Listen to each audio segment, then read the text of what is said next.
Donc voilà le problème que tu avais, tu étais avec le pinceau, tu étais bien en normal 100%, par contre le pinceau avec lequel tu dessinais c'était un pinceau spécial, une broche genre pinceau humide ou je ne sais quoi, un truc spécial, artistique, et donc il vaut mieux aller chercher un pinceau tout à fait normal. Ok, la palette des formes peut aider, un menu fenêtre forme. La palette des formes peut également aider,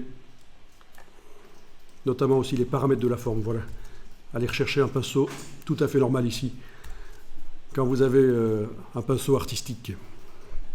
Parce que bon, ici c'est un peu du photomontage, on n'a pas besoin d'une broche artistique. Ok, donc j'en étais à dire qu'on allait devoir faire un calque de référence pour savoir où il faut dessiner exactement, parce que c'est pas vraiment toujours clair où il faut dessiner, notamment sur le dos là. Voilà. Alors, le calque de référence, ben, regardez, c'est tout simple. Je vais dupliquer le calque bouche-trou. Je vais prendre son masque de fusion, le jeter à la corbeille. Donc c'est bien la partie droite du calque que je prends, je le jette à la corbeille. Voilà.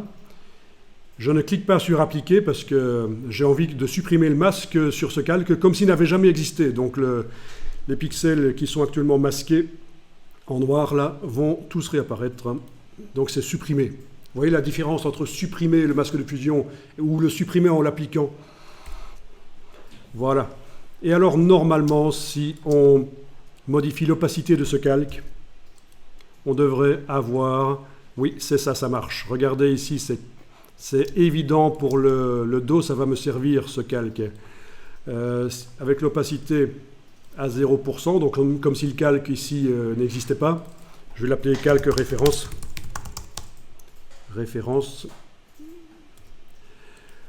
Avec l'opacité à 0%, il ne me sert pas. Si j'augmente, voilà, on voit la forme du dos qui apparaît. Ça va servir. Hein. Vous voyez ? Donc, une fois que j'ai mis mon calque de référence, je clique sur le calque bouche-trou, sur le masque de fusion du calque bouche-trou, et je continue à dessiner en blanc. Si vous n'avez pas une forme du dos parfaite, c'est pas grave. Hein. On ne vous demande pas de faire un truc parfait. Ça peut aider de dessiner un peu en flou. Voilà.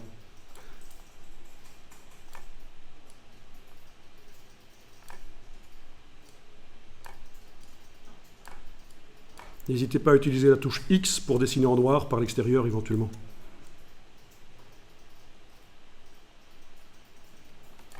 Voilà. Ok, je continue. Là, blanc. X, je dessine en blanc.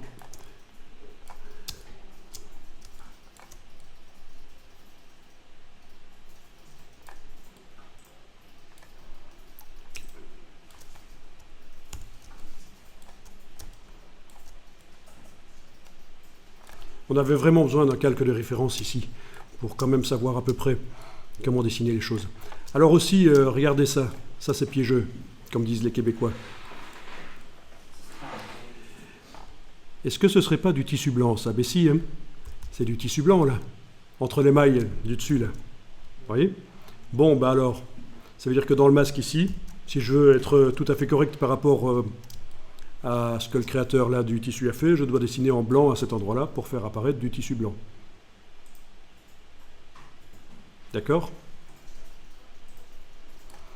Voilà. Bon, peut-être là aussi, voilà, tout ça.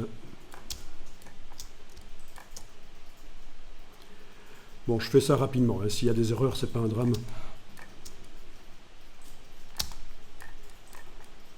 Bon, on dirait que ça marche pas trop mal.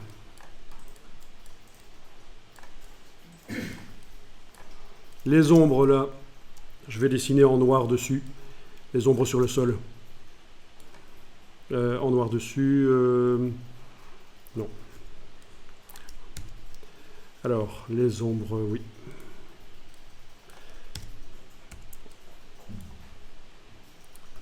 Bon. Non, pour les ombres, on fera autrement. Avec un deuxième masque de fusion. Ok, donc on a la silhouette de la madame qui est pas trop mal là. J'enregistre.